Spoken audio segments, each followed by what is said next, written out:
എന്തായാലും സംഗതി അസലായി. നടേശൻ മിനിസ്റ്ററോട് കളിച്ചാൽ കളി സംഘം കല്യാണ വീട് വരെ എത്തുമെന്ന് അവൾക്ക് ഇപ്പൊ ബോധ്യമായി കാണും. അല്ലേ തങ്കപ്പ? കൊമ്പൻ സ്രാവിന്റെ അടുത്ത് കരിക്കാടി ചെമ്മീൻ കളിക്കണ പോലെ അവക്കട ഒരു കളി.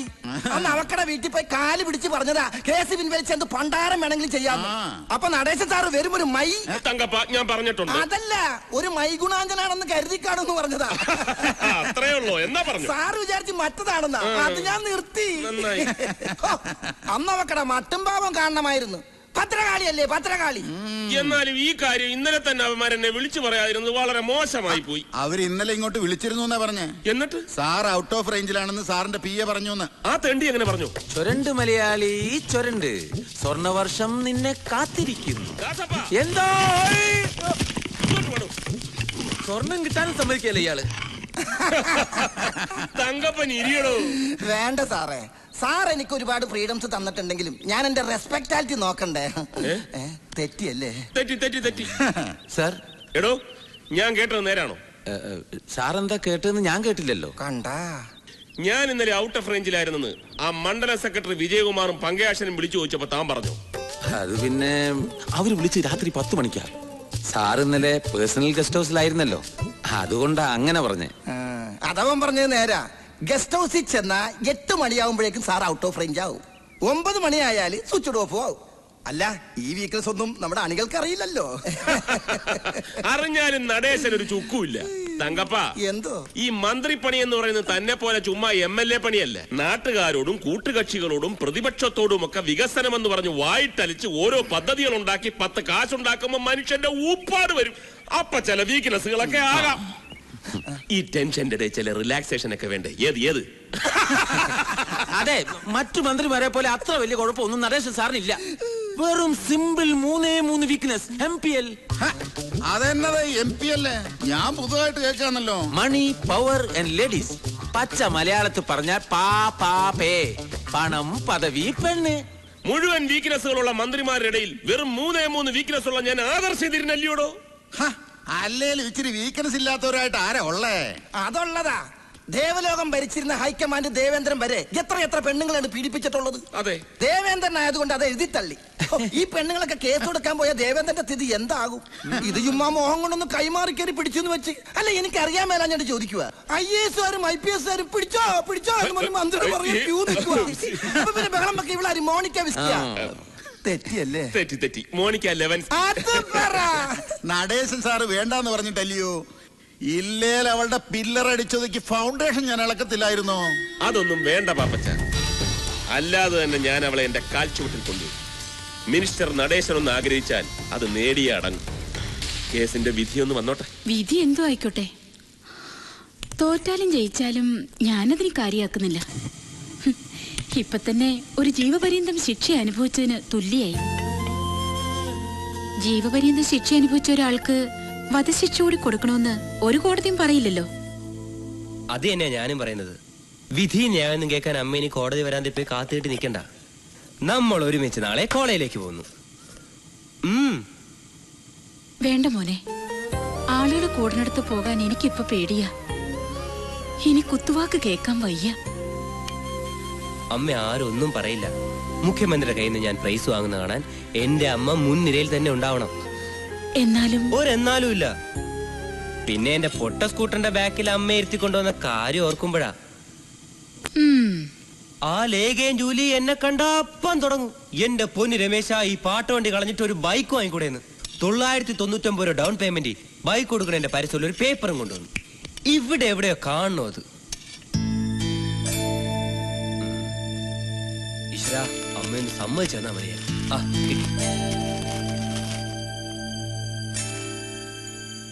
അമ്മയ്ക്ക് മോഹമില്ലാഞ്ഞിട്ടാ. നിന്നെ ഒരു രാജകുമാരനെ പോലെ വളർത്തണമെന്ന അമ്മയ്ക്ക്. പക്ഷേ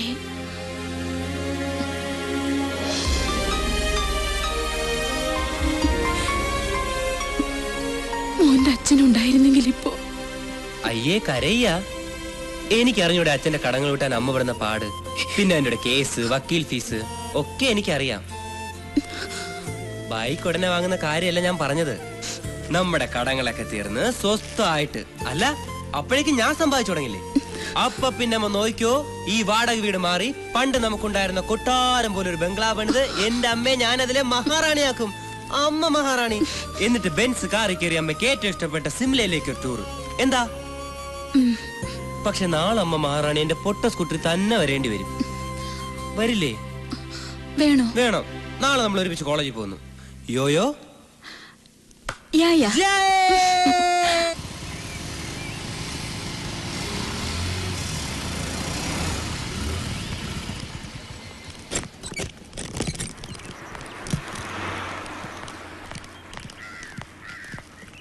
എന്റെ അമ്മ ഇത് എന്തു പറ്റി? ഭരണകക്ഷികൾ കൂട്ടത്തോടെ വല്ല ജനസമ്പർക്ക പരിപാടിയാണോ? പിന്നെ അല്ലാതെ തന്നെ കിട്ടാൻ വേറെ മാർഗമൊന്നുമില്ലല്ലോ.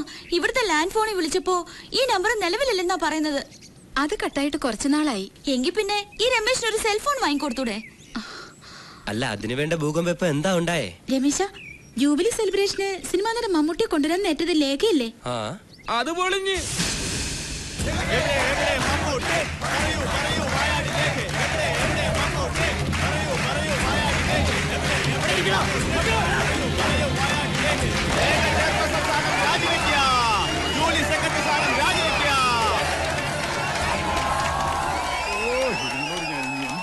മൈ ഡിയർ സ്റ്റുഡന്റ്സ്, എന്റെ പൊന്നുമക്കളെ,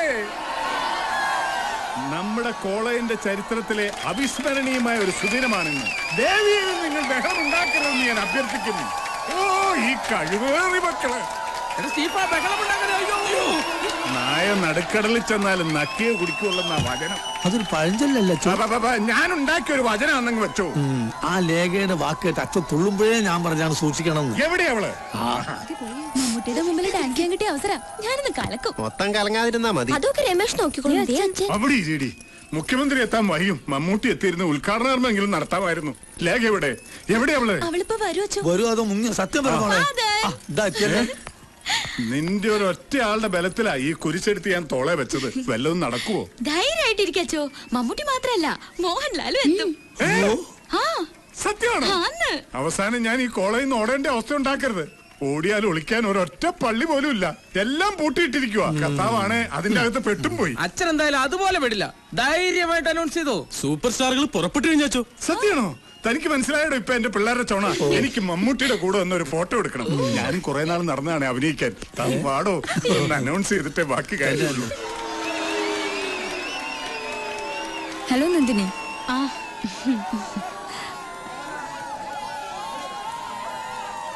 ഇന്ന് കേസിന്റെ വിധി കേൾക്കാൻ പോയില്ലേ? ഇല്ല, ഭയങ്കര തന്റേടം തന്നെ, സമ്മതിക്കാതിരിക്കാൻ പറ്റില്ല. എന്റെ പൊന്നു മക്കളെ, മൈ ഡിയർ സ്റ്റുഡന്റ്സ്, സുവിശേഷം അതിനും പോലെ സന്തോഷകരമായ ഒരു കാര്യമാണ് ഞാൻ നിങ്ങളോട് പറയാൻ പോകുന്നത്. നമ്മുടെ കോളേജിന്റെ ഗോൾഡൻ ജൂബിലി സെലിബ്രേഷൻസ് തിരികൊടുത്തി ഉദ്ഘാടനം ചെയ്യാൻ മമ്മൂട്ടി മാത്രമല്ല മോഹൻലാലും വരുന്നുണ്ട്.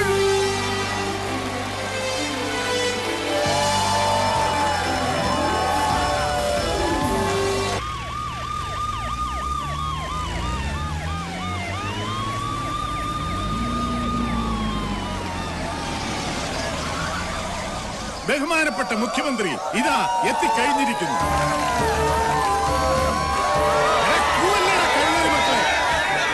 എടാ ഇരിക്കാൻ.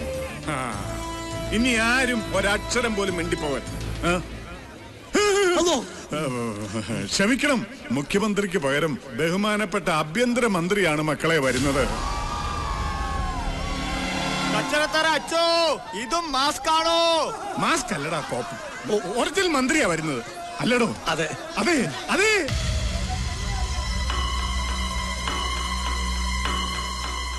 ബഹുമാനപ്പെട്ട ആഭ്യന്തരമന്ത്രി സാക്ഷാൽ ശ്രീ നടേശൻ സാറിനെയും അദ്ദേഹത്തോടൊപ്പം MLA സാക്ഷാൽ SA തങ്കപ്പനെയും PA ദാസപ്പനെയും ഈ വേദിയിലേക്ക് സ്വാഗതം ചെയ്യും. പ്രിയമുള്ള പാർട്ടി പ്രവർത്തകരെ, ആഴക്കടലിൽ നീന്തുന്ന കൊച്ചു കൊച്ചു ചാള കുഞ്ഞുങ്ങളെ പോലെ ഈ വലിയ എഡ്യൂക്കേഷനിൽ തുള്ളിക്കളിക്കുന്ന സ്റ്റുഡൻസുകളെ സന്തോഷം കണ്ട നമ്മുടെ പ്രിയങ്കരനായ ആഭ്യന്തരമന്ത്രി നടേശൻ സാറിന് സാഗര പോലെ പ്രസംഗിക്കാനുള്ള ചാലു തുറക്കലാണ് എന്റെ ജോലി. അതിലെനിക്ക് അഭിമാനമുണ്ട്.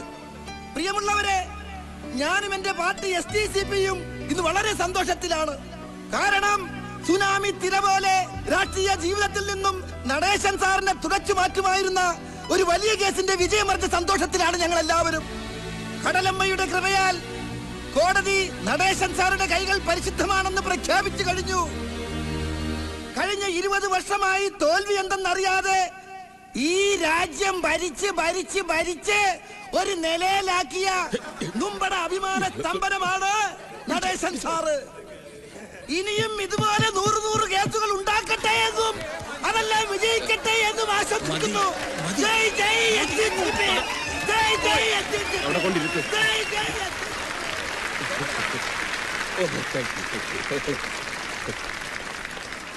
ബഹുമാനപ്പെട്ട ഫാദർ കച്ചറത്തറ, മറ്റു ഗുരുക്കന്മാരെ, രക്ഷകർത്താക്കളെ, പ്രിയ വിദ്യാർത്ഥിനി സുഹൃത്തുക്കളെ, ബഹുമാനപ്പെട്ട CMന് അത്യാവശ്യമായി ഡൽഹി പോകേണ്ടി വന്നതിനാൽ ഇവിടുത്തെ ചടങ്ങിൽ പങ്കെടുക്കാൻ അദ്ദേഹം ഏൽപ്പിച്ച അനുസരിച്ച് വന്നതാണ് ഞാൻ.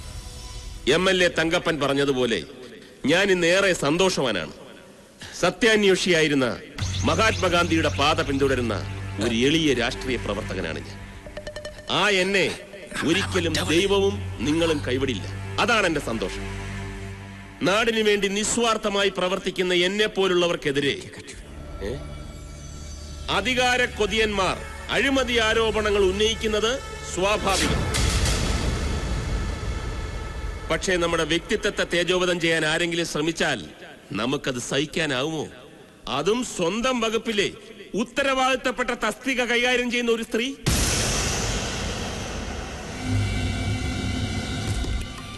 എന്റെ സ്റ്റാഫ് എന്ന പദവി ദുരുപയോഗപ്പെടുത്തി ആ സ്ത്രീ നടത്തിയ അഴിമതി ഞാൻ കണ്ടെത്തി താക്കീത് ചെയ്തപ്പോൾ സുന്ദരിയായ വിധവ ഭാരത സ്ത്രീകൾ തൻ ഭാവശുദ്ധിക്ക് കളങ്കമുണ്ടാക്കും വിധം ശാരീരിക ചേഷ്ടകൾ കാട്ടി എന്നെ പ്രലോഭിപ്പിച്ച് വശീകരിക്കാനാണ് ശ്രമിച്ചത്.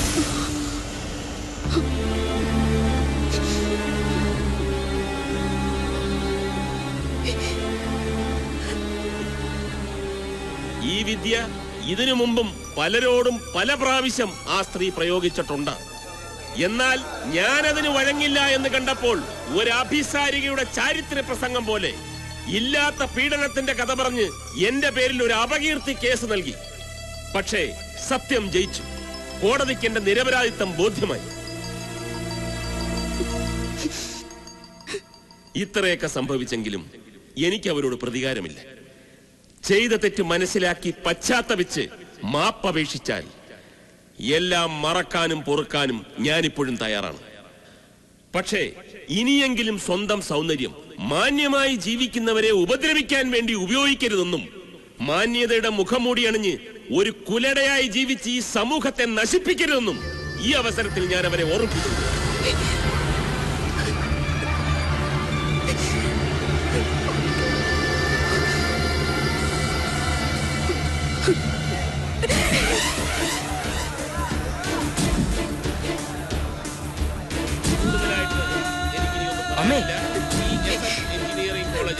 ആഘോഷങ്ങൾക്കെല്ലാം എന്റെ എല്ലാവിധ ഭാവങ്ങളും നേർന്നുകൊണ്ട് അപ്പോഴേ പറഞ്ഞതല്ലേ വരുന്നില്ലെന്ന്. അമ്മ കരയരുത്. ഇങ്ങനെയൊക്കെ ഉണ്ടാവും ഞാൻ കരുതിയില്ല. സാരമില്ല, അമ്മ വീട്ടിലേക്ക് പോവുക. സമ്മാനം വാങ്ങിയിട്ട് വന്നാ മതി. വേണ്ട, അയാളുടെ കൈകൊണ്ട് തരുന്ന സമ്മാനം എനിക്ക് വേണ്ട. അങ്ങനെ പറയരുത്. കോളേജിന്റെ വക നിനക്ക് തന്ന അംഗീകാരമാ. മോൻ ഒരുപാട് ആശിച്ചതല്ലേ, വേണ്ടെന്ന് വെക്കരുത്. അടുത്തതായി സമ്മാനദാനമാണ്. കായിക കലാമത്സരങ്ങളിൽ ചെല്ല്. വിജയികളായ വിദ്യാർത്ഥിനികളെ അയ്യോ, കരയരുത്. എന്റെ മോൻ നല്ല സ്മാർട്ടായിട്ട് രാജകുമാരനെ പോലെ തല ഉയർത്തിപ്പിടിച്ച് ചെന്ന് സമ്മാനം വാങ്ങിക്കണം. എന്നിട്ട് വീട്ടിൽ ഉടനെ എത്തണം. അമ്മ കാത്തിരിക്കും. ഉടനെ തന്നെ പോകേണ്ടതാണ്. അതുകൊണ്ട് നിങ്ങൾ സഹകരിക്കുക. ഈ കോളേജിന്റെ അഭിമാനവും നാഷണൽ ക്രിക്കറ്റിലേക്കുള്ള പ്രതീക്ഷയുമായ PR രമേശ് പ്രസാദിനെ ഇന്ത്യൻ ക്രിക്കറ്റിന്റെ അഭിമാനമായ സച്ചിൻ ടെണ്ടുൽക്കർ കൈയൊപ്പിട്ട ബാറ്റ് സമ്മാനമായി കൊടുക്കുവാൻ ബഹുമാനപ്പെട്ട മന്ത്രിയെ ഞാൻ ക്ഷണിച്ചുകൊള്ളുന്നു.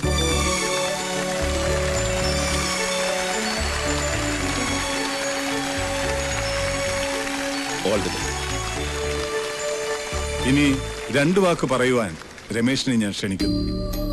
എനിക്കൊന്നും പറയാനില്ല ഫാദർ. Ramesh please come. വാടോ ഇങ്ങോട്ട്. ഞാനല്ലേ പറയണേ.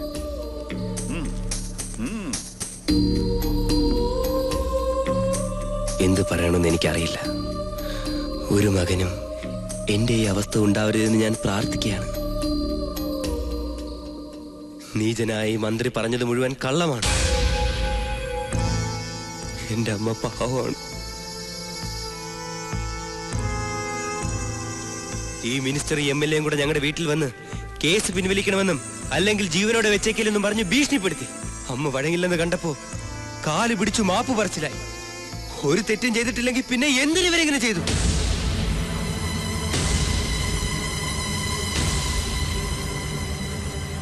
നമ്മുടെ നാട്ടിൽ നിയമം പോലും പാവപ്പെട്ടവനെതിരാണ്.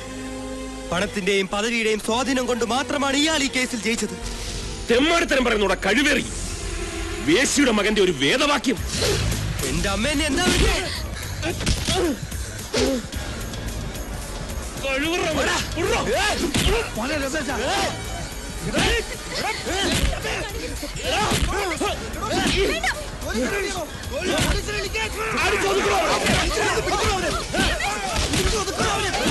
രമേശ് എടാ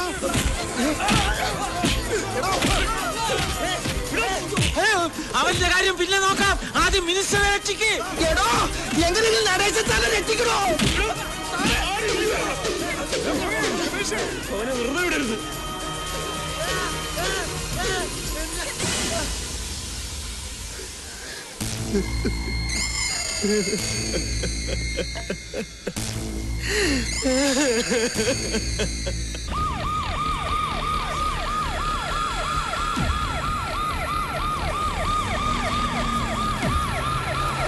ഞാൻ പറഞ്ഞില്ലടാ അവന്റെ കാര്യം കട്ട പോകയാ. ഇടിവണ്ടി വന്നു കഴിഞ്ഞ് ആരാടാ ഈ രമേശ് പ്രസാദ്?